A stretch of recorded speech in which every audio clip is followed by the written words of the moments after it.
गांधी मैदान जब आप भरे, क्या स्ट्रगल था? My fight to a individuals fight. Modi ji जो नैरेटिव्स या भाजपा जो नैरेटिव्स लाया है ना, सीधा मतलब है कि जादव राज आएगा। अगर मार सको तो उससे पहले कि तुमको मारे एक फाइट मारो, वो भी नहीं कर सको तो ये दांत है उसके गर्दन में गड़ा दो। अजीबो गरीब माइंड सेट है सहरसा, मैं बता दूं आपको। कोई सोचता नहीं, हमने ये कर दिया, तुमने किया या नाश कर दिया। मैं डेरा खोज रहा हूँ 1.5 महीना से, कोई नहीं दे रहा, बोलता कि यहाँ के नेता कब्जा कर लेगा। आप समझ तो नेता कब्जा करता होगा तब तो सहरसा के इतिहास है क्या ये?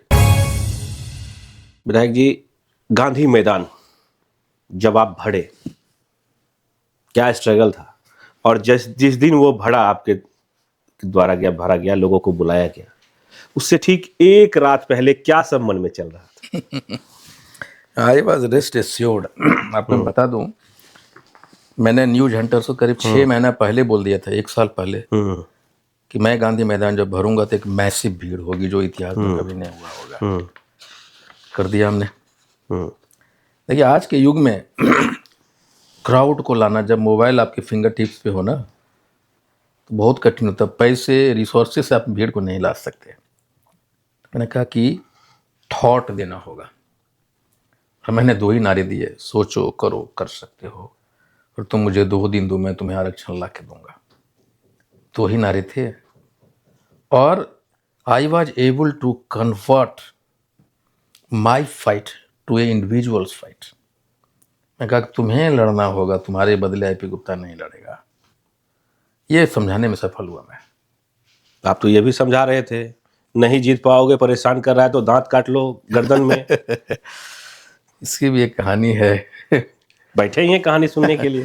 देखिए मैं इसमें कह रहा हूँ कि ये जो नैरेटिव्स है ना जी, मोदी जी जो नैरेटिव्स या भाजपा जो नैरेटिव्स लाया है ना, एक नैरेटिव्स है जंगल राज का, ना जंगल राज का नैरेटिव्स है कि अगर उसको लाओगे तो जंगल राज लाएगा।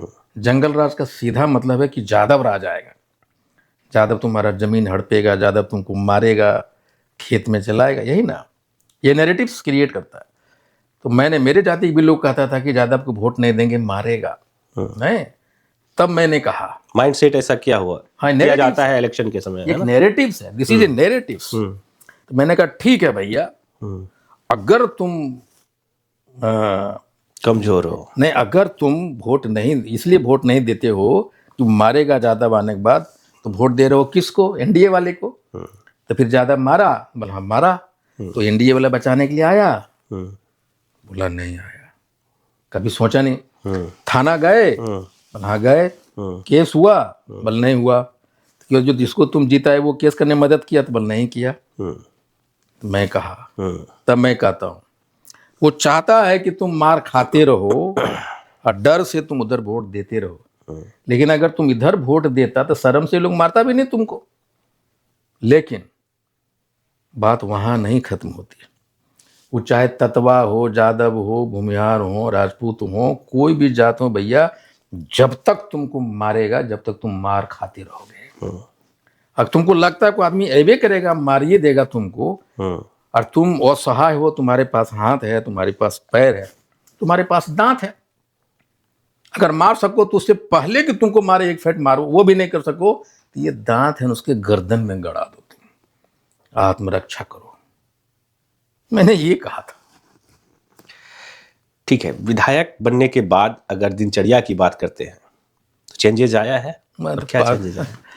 मुझे तो अच्छा लगता है, शुरू से भी वैसे ही हूँ मैं, पागल आदमी। 3 बजे सोता हूँ, 7 बजे से जब उठता हूँ, अगर मैं यहाँ रहता हूँ, यहाँ रहूँ चाहे पटना रहूँ, चाहे अपने गाँव रहूँ, सुबह होते ही हमारे लोग तो ऐसे हैं कि दरवाजे खड़खड़ाने लगते 7 बजे। कितना सुतल रहो हो, उठो तो कहाँ पे? यहाँ वहाँ कहीं भी, तो यहाँ आप घर बनाइएगा तब तो मेरा सर्किट, तब तो सहरसा का लोग जो है दरवाजा ठकठकाएगा। आप तो देखिए बड़ा अजीबो गरीब माइंड सेट है सहरसा का। मैं बता दूं आपको, मैं डेरा खोज रहा हूँ 1.5 महीना से, कोई नहीं दे रहा, बोलता है कि यहाँ के नेता कब्जा कर लेगा।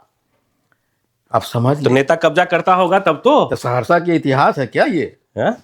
आप समझिए, तो लोग डर क्यों रहे फिर आपको? यही मतलब विधायक को कोई यहाँ पर कमरा नहीं दे रहा है, घर नहीं दे रहा है, यही तो मैं कह रहा हूँ ना। हाँ। ऐसा क्यों है डर लोगों के मन में? ये भी एक अजीबो गरीब नैरेटिव्स है ना यहाँ। लेकिन हम जैसे कहा है कि घर लेंगे, हमने कहा भैया जो हमको जमीन डोनेट करेगा तो उसमें घर बनाएंगे, उसमें सब जमींदार हैं यहाँ। वो लोग, बहुत लोग बोला कि हम डोनेट करेंगे, मैं उनको खोज रहा हूँ। नहीं होगा तो आपका स्टूडियो में कहीं सोया करेंगे रात में। अरे बिल्कुल बिल्कुल। सफाई के मुद्दे पर आपने बात की सर, जो सबसे बुरा हाल अगर सहरसा का देखते हैं तो सफाई को लेकर के है, उसका अस्थायी समाधान आपके हिसाब से क्या होना चाहिए? सिर्फ बातें जो है ठीक है, बहुत बेहतर बेहतर होती है, सफाई अभियान ये वो, बहुत सारे खर्चे भी होते हैं, कई गाड़ियां आती है जो मतलब सफाई को लेकर के, जो कभी चलती भी नहीं है, यहाँ पर बस रखा हुआ रहता है यार्ड में। तो समाधान क्या सोच रहे हैं, इसका कुछ समाधान? देखिए 2-3 चीजें हैं। अभी तो मैंने जो नगर निगम से हमारी जो इंटरेक्शन हो रही है ना, कमियां तो बहुत सारी चीजें हर जगह है, मैं उसमें पॉजिटिव थिंग्स निकालने की कोशिश करता हूँ। देखिए जैसे मेरा ड्राइवर गाड़ी चला रहा है, लेकिन उसका घर में पता चले उसका स्कूल का फीस नहीं दिया गया, उसका बीवी भूखे है, तो गाड़ी नहीं चला पाएगा। नहीं, तो मुझे लगता है कि जिस इशू पे मैं यहाँ काम कर रहा हूँ, मैंने सफाई कर्मचारी के साथ मीटिंग की, वो लोग हमारे पास आए और मैंने नगर आयुक्त से, नगर निगम से बात की और वो बैठक करके उनको तनख्वाह बढ़ाने की बात कर दिया उन लोगों ने। कुशल अर्धकुशल अब तनख्वाह बढ़ जाएंगे, एक चीज़ वो। दूसरा, ये जो सफाई कर्मचारी है, वो सफाई कर्मचारी के लिए हमने प्रधानमंत्री आवास योजना में कंपोनेंट है जिसमें मल्टी स्टोरी बिल्डिंग बननी है और सारे लोगों को एडजस्ट करना है। शहर की सफाई बहुत सारे चीज़ों से प्रभावित हुई है। एक आपका रेक पॉइंट है, नहीं बिल्कुल। दूसरा है ये जो बस अड्डा है ना, वो है। आपके यहाँ कोई वेंडिंग जोन नहीं है, आपके यहाँ जो सब्जी मार्केट थी बेटर प्लेस्ड नहीं है। और ये जो रेक पॉइंट है ना, जब ट्रैक्टर दौड़ते हैं ना, बिल्कुल सर, एक ये जो ढाले हैं ना, जो लेवल क्रॉसिंग है, वो भी एक वजह है।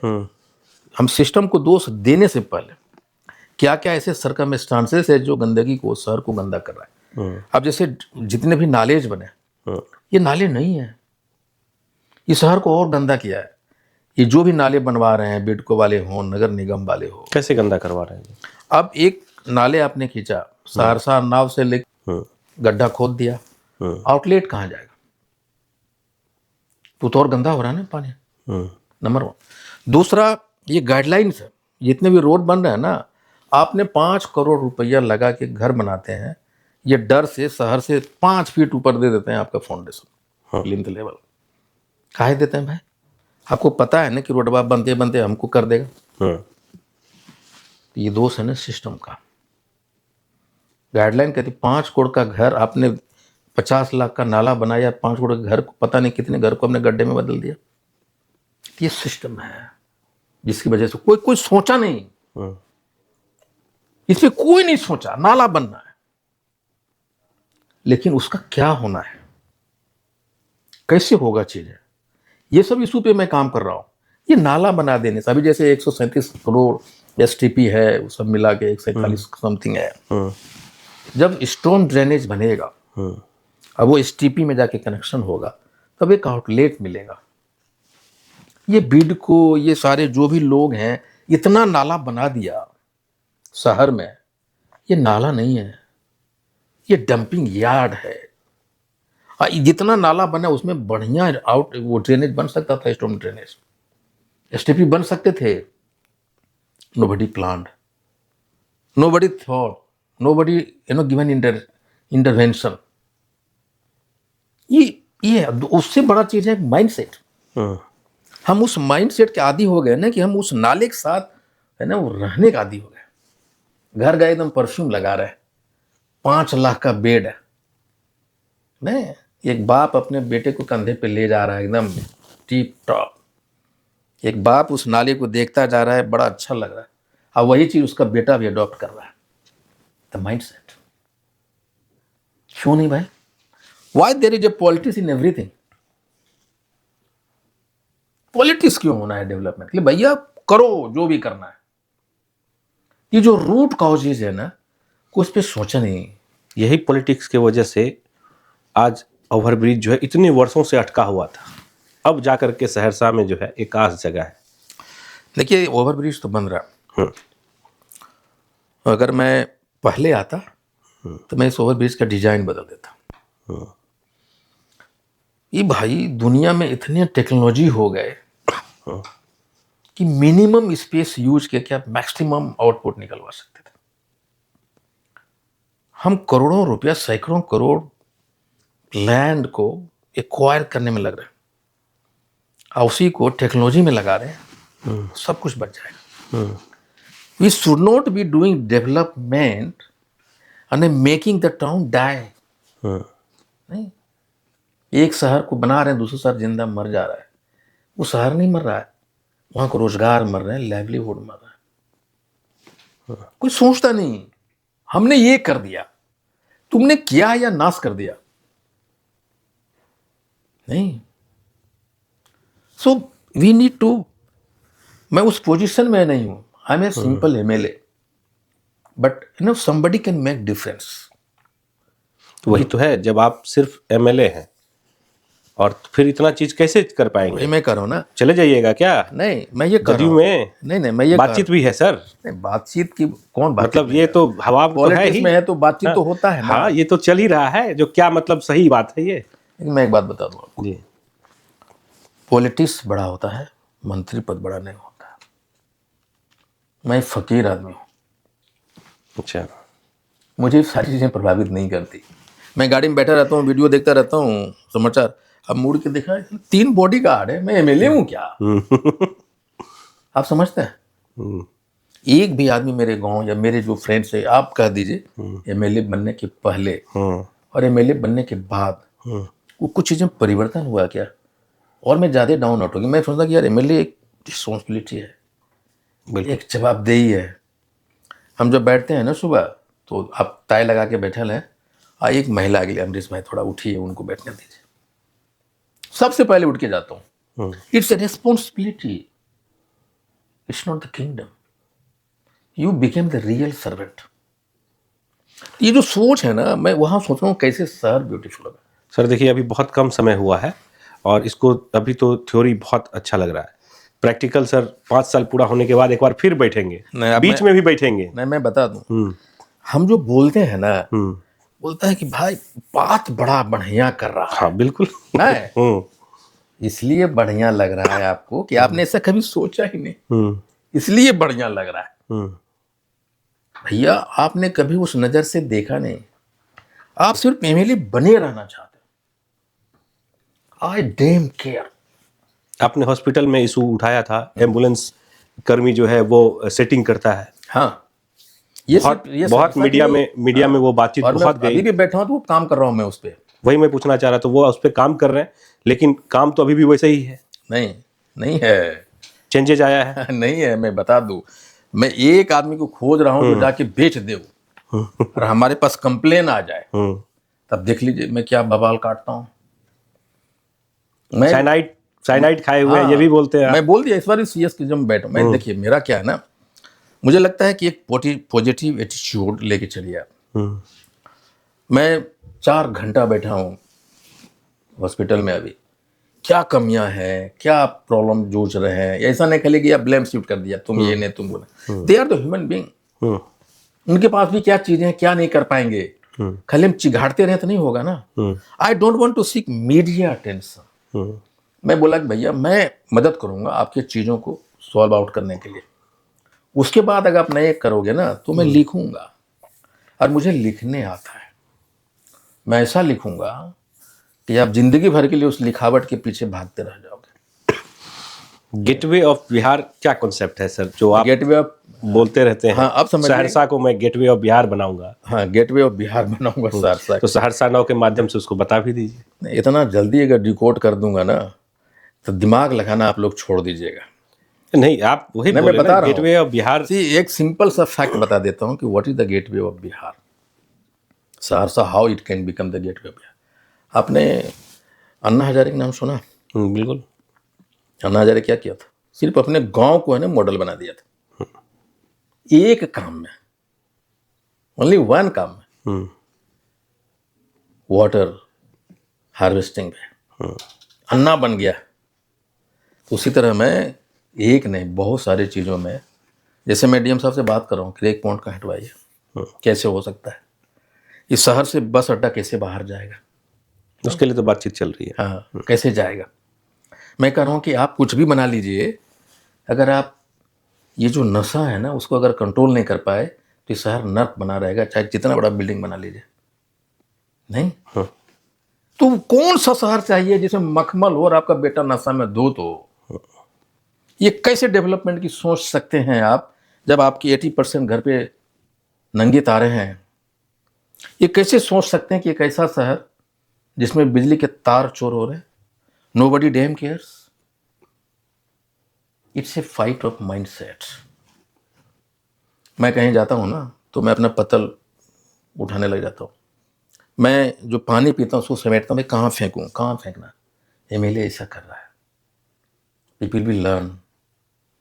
और हमारे जो बड़े बड़े टाई कोट चाय पियर यहाँ ऐसे रखता है, दैट इज द प्रॉब्लम।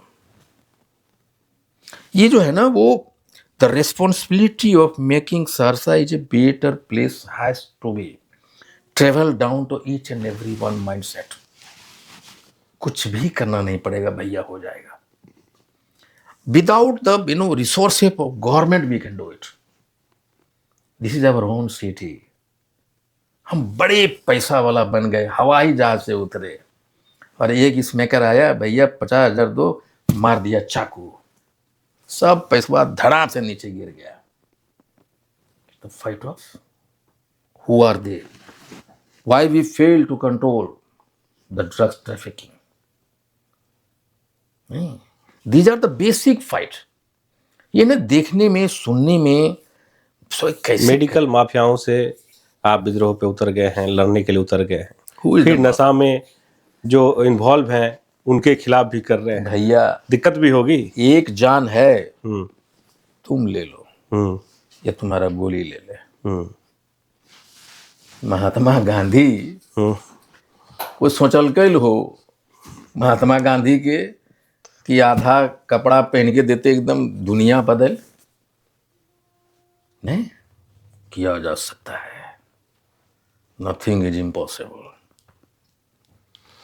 पिछले कुछ वर्षों की अगर सर बात करते हैं तो सहरसा को कुछ चीज़ें मिली है, जैसे ओवरब्रिज जो वर्षों से अटका हुआ था, लाइट ओवरब्रिज, मदरसगंधा का रिनोवेशन हुआ, स्टेडियम के लिए पास हो चुका है, मतलब पाइपलाइन में काफ़ी चीज़ें हैं। अब आपको इससे बढ़ने के लिए, आपको कुछ नया करने के लिए इससे बड़ी लकीर खींचनी पड़ेगी। क्या कुछ हो सकता है? वही तो मैं कह रहा हूँ, इतना देर से मैं क्या बात कर रहा हूँ, वही तो मैं कह रहा हूँ। देखिए आप जो बता रहे हैं ना, दैट इज ए स्कीम। ये बड़ा चीज मेरे नजर में नहीं है। माइंडसेट आप चेंज करना चाहते हैं। ये जो स्कीम है ना, वो सहरसा रहे, जमुई रहे, या फिर जैसे है ना ये प्रधानमंत्री आवास योजना, ये भाई उकरो मिल गए हमरो मिल गए, ये तो मिलना है। It's not the big thing. ये holistic transformation of a city कैसे हो सकता है? There may be certain points. मैं अकेला हूं ना जो सोच रहा हूं इस तरह का। I want each and every one two understand and sit together. ये मत सोचो कि 2030 में भी गुप्ता एमएलए रहेगा या ना रहेगा, उसकी परवाह मुझे नहीं है। परवाह है कि मैं कैसे कंट्रीब्यूट कर सकता हूं तो इसको शहर को एक बढ़िया बनाने में, और ये कैसे मॉडल हो सकता है। मेरे पास हर्डल्स हैं, मेरे पास चैलेंजेज हैं। द चैलेंजेज इज कि जो चीजों को ठीक करना चाहिए तो उसको और खराब कर दिया गया। आप नाले खोद दिए ना, जब ये स्टॉर्म ड्रेनेज बनेगा तो उसका कंटूर मैपिंग, ग्रेडियंट कैसे मिलाएंगे आप उसको? इनलेट कैसे बनेगा, आउटलेट उसका? आप समझ रहे हैं? आपने सिटी के घरों को रोड के ऊपर रोड बना दिया आपने, वो कैसे सुधरेगा? आपको क्या लगता है? The problem is not the scheme. Scheme तो यार यूनिफॉर्म है, हर जगह जाता है। यहां एयरपोर्ट बन रहा है, बड़का चीज है क्या? बड़ा चीज है भाई, कत्ते सिटी में बन रहा है, that is the necessity. Nobody ये नहीं कहे जैसे मेडिकल कॉलेज एंड हॉस्पिटल जो सैंक्शन हुआ है, अब मेरा इंटेंशन है कि वहाँ भाई लैंड अधिग्रहण करने में देरी हो रहा है तो इसको कन्वर्ट करो, वो जो पैसा बचेगा सरकार का लैंड के एक्वायर करने में बचेगा, यहाँ इसको कन्वर्ट करो, वो चीज़ें एम्स में ले जाओ। वाई आप ऐसे नहीं सोच पा रहे हैं ना, रिसोर्सेस क्यों वेस्टेज हो, ये सारी अर्हताएं पूरी कर रही है, 21 एकड़ लैंड है।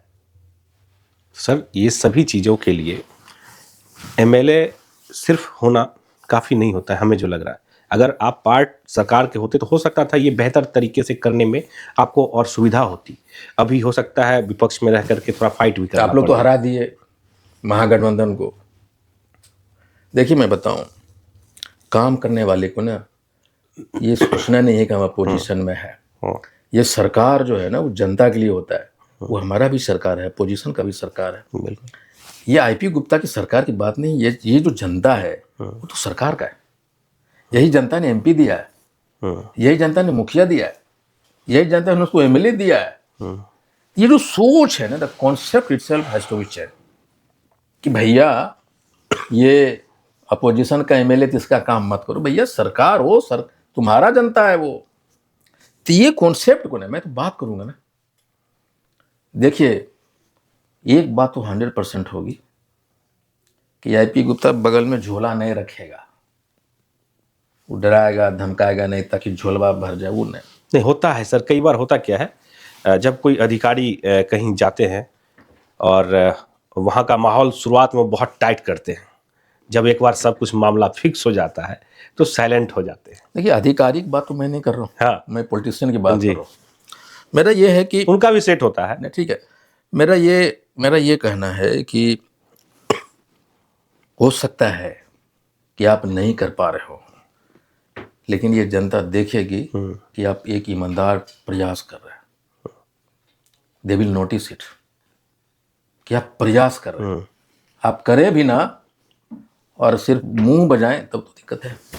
सबसे एक मूल समस्या जो हमारे क्षेत्र की है सर, ये पूरे कोसी क्षेत्र की हम बात करते हैं, पलायन पूरे बिहार की है, लेकिन कोसी क्षेत्र के लोग बहुत पलायन करते हैं, मजदूरों की फैक्ट्री बोला जाता है। इसको लेकर के क्या कुछ प्लानिंग हो सकता है, क्या कुछ किया जा सकता है? देखिए मैं बताऊं, ये जो नीतीश कुमार जी का जो योजना है ना 2 लाख रुपया वाला, this can play a wonderful role. Tejashwi ji ने कहा था कि 1 लाख नौकरी देंगे, एक घर में 1 नौकरी देंगे।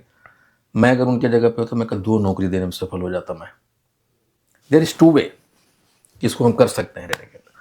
फर्स्ट, ये जो सिकनेस है ना, नौकरी वाला दूल्हा चाहिए, नौकरी वाला दामाद चाहिए, बेटा को सरकारी नौकरी चाहिए, ये एक प्रॉब्लम है हमारे लिए, बड़ा प्रॉब्लम है mindset. Still I am coming. दूसरा, ये जो 2 घर नौकरी वाली बात वो हो सकता था। मैं अपने भाषणों में भी कहा कि ये जो स्कीम और उसका इम्प्लीमेंटेशन के बीच में जो लीकेज है, सिर्फ उसको हम रोक देंगे ना तो 2-2, 3-3 नौकरियां हो जाएंगी। You understand my point? बिल्कुल।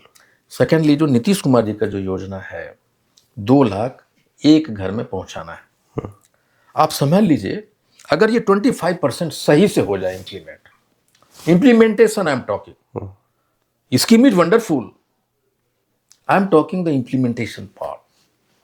ये 25% भी अगर हो जाए सही से तो 50% माइग्रेशन बंद हो जाएगा।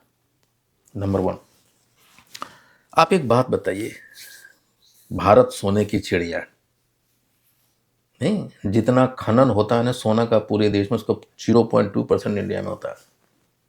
कैसे हो गया? सोने की चिड़िया वो फसल को लेकर के, फसल उपजाऊ को लेकर के था। उपजाऊ को लेके, मसाला के लिए, ये जो बुनकर थे हम लोग उसको लेके, यही सारी चीजें तो थी। क्या हुआ कि ये जो हाउस होल्ड इंडस्ट्रीज थी आपने सेंट्रलाइज्ड कर दिया। अडानी बनाएगा एक बढ़िया एयरपोर्ट, सरकार का 10,000 लाख करोड़ का एक एयरपोर्ट बना दिया, दे दिया सस्ता में उसको। मैं कहता हूँ भैया अडानी को बोलो अपना पैसा लगाओ, जमीन हमारा, अपना पैसा लगा के एयरपोर्ट बनाओ, जिस साल में वसूलना है वसूल लो।